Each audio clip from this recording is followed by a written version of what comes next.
Estudo Bíblico Marcos 11, versos 1 a 11. Essa passagem, tradicionalmente chamada de entrada triunfal de Jesus, mais precisamente foi a coroação de Jesus como verdadeiro rei, foi seu último aparecimento público importante antes da crucificação. A importância desse acontecimento é indicada pelo fato de que essa é apenas a segunda vez que os 4 evangelhos citam o mesmo acontecimento. Mateus 21, versos 1 a 11, Lucas 19, de 29 a 44 e João 12, versos 12 a 19. Verso 1. Quando se aproximavam de Jerusalém, uma declaração geral de transição marcando o final da narrativa do capítulo 10. Também indica o início da fase final do ministério de 3 anos de Cristo. Betfagé, uma pequena cidade a leste de Jerusalém, cujo nome hebraico significa literalmente casa de figos verdes. Betânia, no hebraico significa casa de tristeza. Fica a cerca de 3 ou 5 quilômetros a leste de Jerusalém, na encosta oriental do Monte das Oliveiras. Era a cidade natal de Maria, Marta e Lázaro, João 11, verso 1.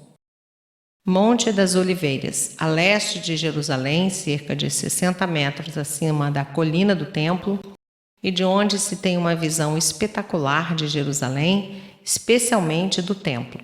Nos tempos de Jesus, esse monte era coberto de oliveiras.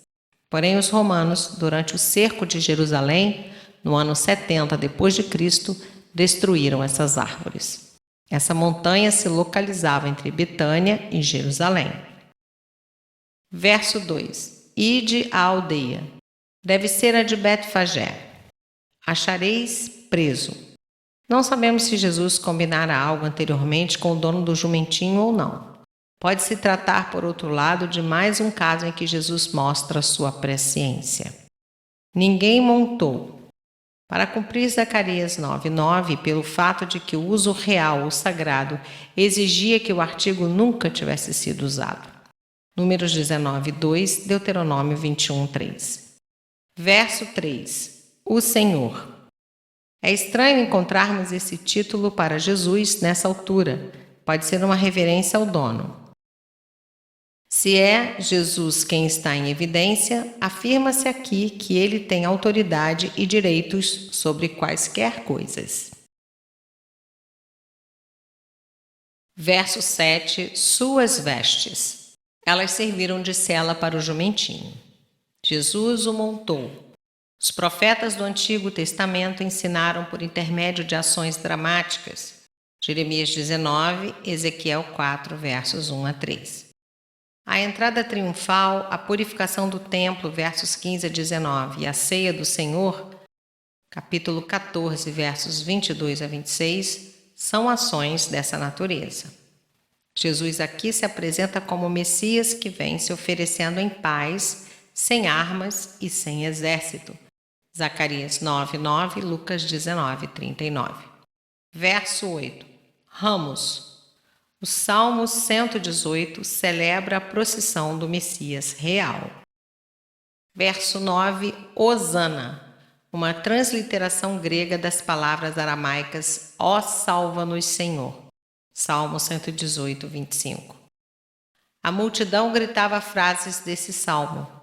Essa palavra pode ser entendida como um grito de louvor ou então uma petição a Deus para a salvação deste Messias.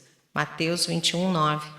A palavra esta que figurava entre as expressões de boas-vindas proferidas pelos sacerdotes aos peregrinos que vinham a Jerusalém por ocasião da Páscoa. Verso 10. Esse verso indica que os peregrinos creram que Jesus era o Messias. Verso 11. Tendo observado tudo, Jesus preparou-se para o conflito final. Versos 12 a 14, 20 e 21. O agente da criação torna-se seu juiz. Não podemos fugir à conclusão de que esse milagre serviu de um dramático recurso didático, conforme 7, que destacou a decepção de Cristo com Israel comparada a uma figueira. Veja o incidente da purificação contado logo em seguida. O que aconteceu no templo e a atitude de Jesus com respeito à figueira explicam-se mutuamente. Schattler. Jesus, que dá exemplo de perfeita harmonia entre suas palavras e seus atos, condena a religião teórica que negligencia a prática. Verso 15. Entrando ele no templo, Malaquias 3, versos 1 a 3. Jesus revela-se como o sumo sacerdote responsável pelo templo. Vendiam e compravam. Somente animais comprados dentro da área do templo a preços exorbitantes, diga-se de passagem, recebiam o visto de sem defeito que os sacrifícios exigiam. Jeremias usou os figos como um símbolo do juízo sobre Jerusalém. Jeremias 24. Passou a expulsar. João 2, 12 a 22, descreve a purificação do templo como tendo ocorrido no começo do ministério de Jesus, enquanto os 3 sinóticos registram uma que ocorreu no fim. É provável que Jesus tenha purificado o templo 2 vezes. A narrativa de João é cuidadosamente datada. João 2:20, Marcos 1:9. E as narrativas não são de modo algum idênticas. Em João, Jesus vem com seus discípulos e suas ações trazem à memória deles o Salmo 69:9. Na narrativa dos sinóticos, Jesus vem em glória messiânica triunfal e justifica suas ações, citando Isaías 56:7 e Jeremias 7:11. Jesus, sem dúvida, está ciente de que Jeremias amaldiçoou o templo 2 vezes. Jeremias 7, versos 1 a 14 e 26, versos 2 a 6. Verso 17. Todas as nações, conforme Isaías 56:7, que Jesus cita aqui. Não menciona os sacrifícios porque ele mesmo, na cruz, uniria judeu e gentio no novo templo, o seu corpo, a igreja. João 2, 19 a 21. Verso 18. Principais sacerdotes e escribas. A indignação dos sacerdotes é compreensível, uma vez que eram eles e seus chefes, Anás e Caifás, que embolsavam o lucro do comércio no templo. Procuravam um modo de lhe tirar a vida. Os líderes tinham discussões constantes sobre como matar Jesus. Temiam. Jesus condenara o templo à destruição. Capítulo 13, verso 2. Verso 21. Figueira secou. Vê os versos 12 a 14 e Lucas 13, de 6 a 9. Verso 22. Fé em Deus. O objeto da fé é sempre a pessoa de Deus. Mesmo a fé em Jesus Cristo é fé em Deus que o enviou e declarou ser seu Filho pleno em poder. João 5, 24, Romanos 1, 4, Filipenses 2, 9. Verso 23. Monte. No pensamento judaico da época, remover montes significava resolver problemas, especialmente em questões de interpretação da lei. Mateus 17, 20, Lucas 17, 6.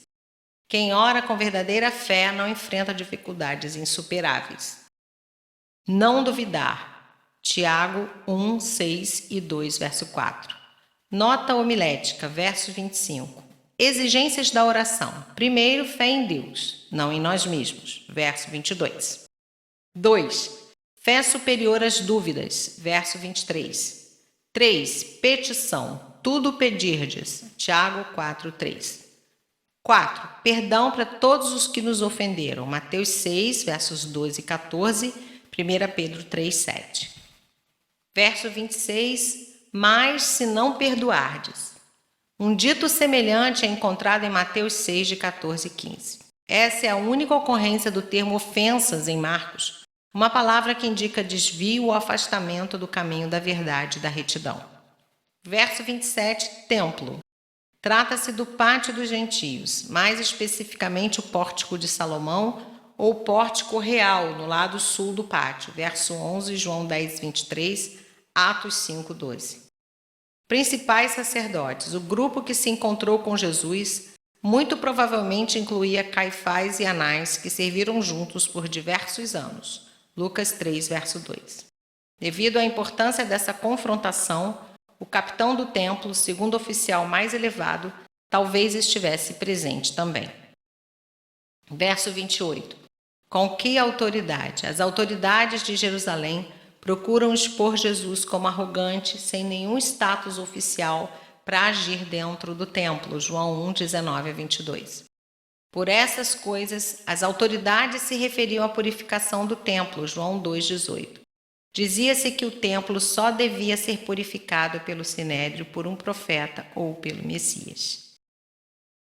Versos 29 a 33. Jesus os colocou na defensiva e transformou a avaliação que eles fariam da autoridade de João em jurisprudência para a avaliação da sua própria autoridade.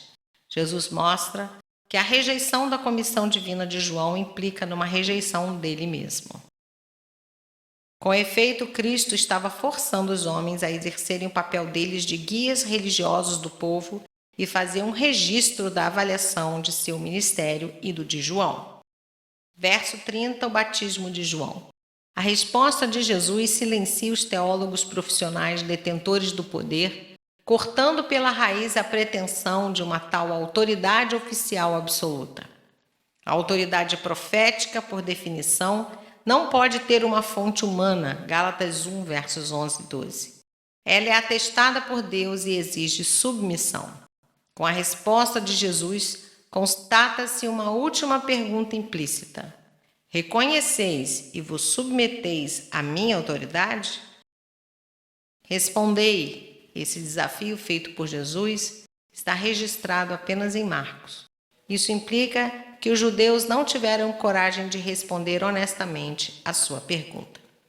Versos 31 e 32. Acreditastes, do grego pisteuo. Crer, no caso, seria seguir a mensagem de João.